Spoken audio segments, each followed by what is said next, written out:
story highlights excessive sugar consumption may lead to obesity and other health problems. Most people could probably eat less sugar, but you don't have to quit it for good to be healthy. Not long ago, fat was the evil dietary villain.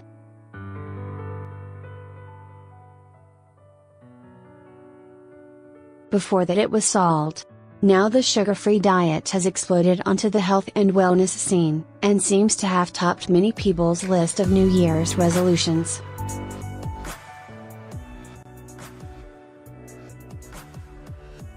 Sugar-free diets encourage people to avoid table sugar, sucrose, sweeteners such as honey and maple syrup, refined flours, condiments, soft drinks, sweets and some fruits such as bananas.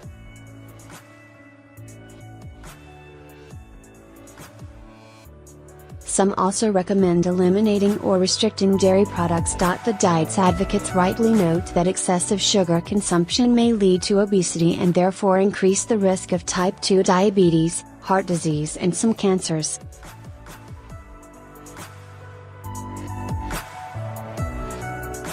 And it's true, we are swallowing too much of the sweet stuff, with the average American consuming around 20 teaspoons of added sugar a day.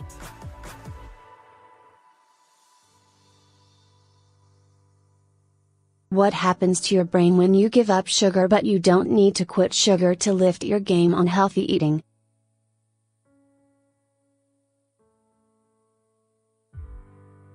Quitting sugar is unlikely to improve your health any more than cutting down on ultra-processed foods, eating more vegetables, cooking food from scratch and limiting how much extra sugar you eat and drink.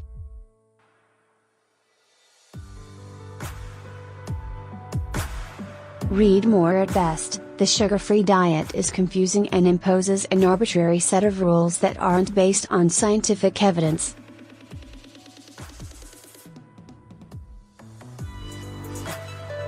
At worst, such a restrictive diet can create food fear or an unhealthy relationship with food.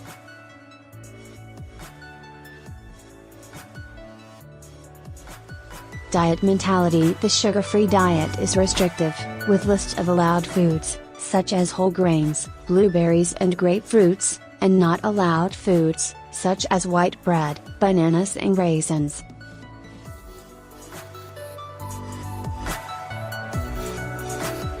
This inadvertently promotes a diet mentality and causes followers to worry about accidentally eating something that's not allowed.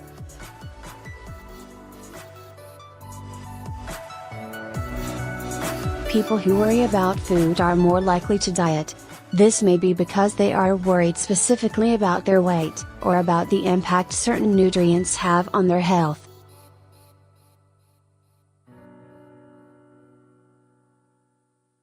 How your body fights back when you diet. Research shows dieting is not effective over the long term and can lead to greater weight gain over time.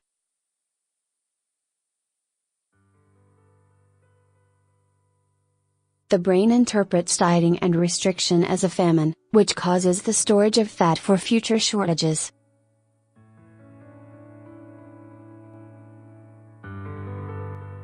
Dieting is stressful.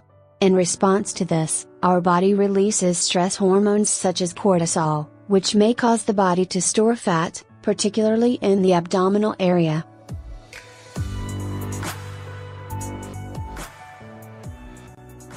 Worrying about food can lead to stress, anxiety and depression, and is one of the defining features of the condition known as orthorexia.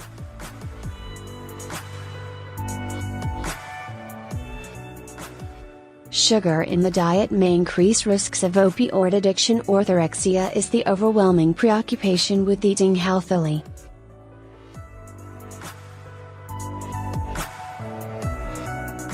People with orthorexia spend a lot of time thinking and worrying about food and eliminating foods that are deemed impure or unhealthy.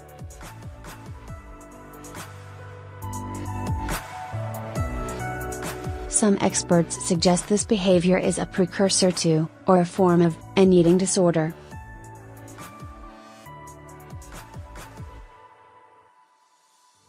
Foods that can suppress appetite, aid weight loss. Estimates suggest anywhere between 7% and 58% of the population may have the condition.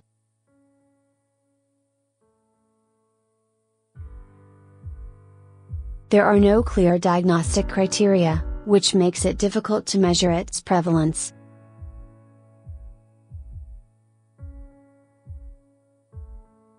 But we know 15% of women will experience an eating disorder at some stage in their life.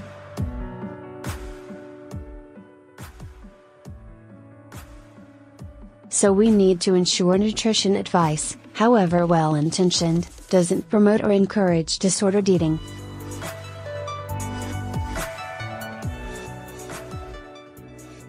Cutting out the good stuff. Some sugar-free diets advise people to cut out or restrict healthy foods and food groups such as fruit and dairy, without evidence to support their exclusion.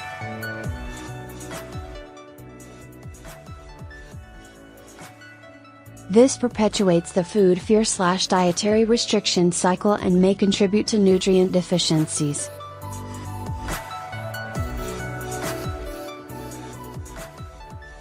These diets also recommend people avoid fruit for a period of time, and then reintroduce a limited list of expensive healthy fruits, such as berries, while avoiding the cheaper unhealthy fruits such as bananas.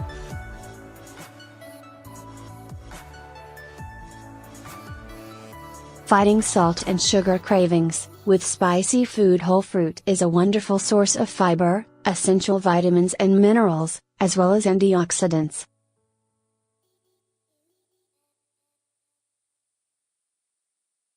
Two serves of fruit per day can reduce the risk of developing some cancers, type 2 diabetes and heart disease.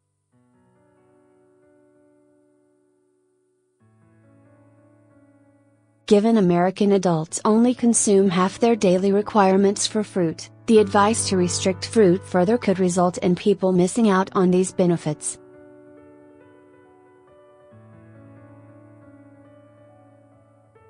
Many sugar-free followers also avoid plain dairy products such as milk, yogurt and cheese, due to the assumption these contain sugars.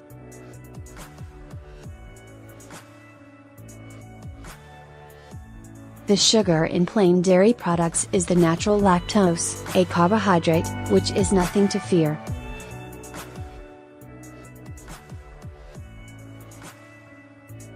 Unnecessarily avoiding dairy may increase the risk of osteoporosis if not replaced with adequate levels of calcium from other sources.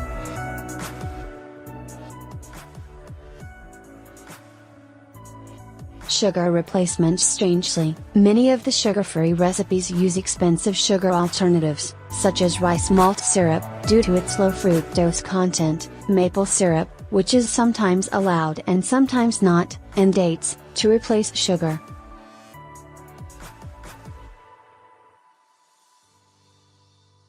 However, these are still sugars and contain the same number of calories per gram as any other sugar.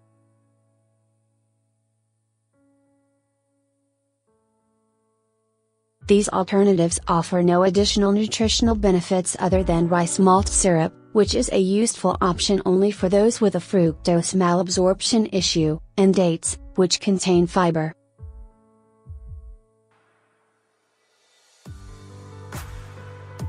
Is the food industry conspiring to make you fat?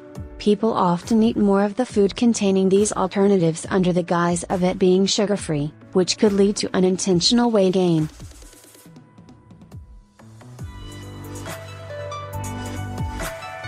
One study found people ate about 35% more of a snack when it was perceived as healthy than when it was seen as unhealthy.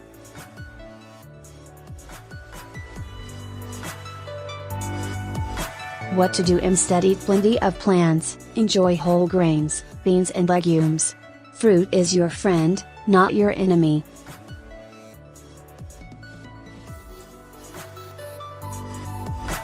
Most people could probably eat a little less sugar, a little less often, but you don't have to quit it for good to be healthy.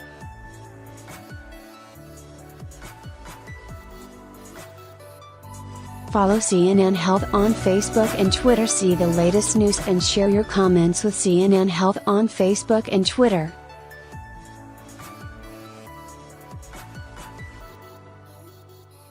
Savor every mouthful of that chocolate cake or sometimes food. Turn off technology and eat the cake mindfully. so that your brain can register that you have eaten it.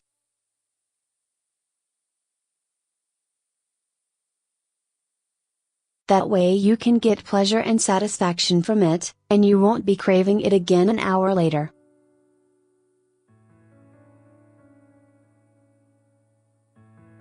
No matter how we choose to eat, remember that health is not simply about the number on the scale, the size of our waist, or the foods we avoid.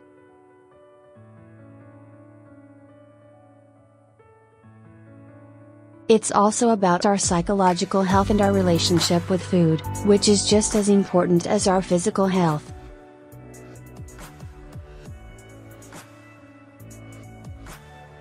Tara Leong is a lecturer in nutrition and dietetics at the University of the Sunshine Coast.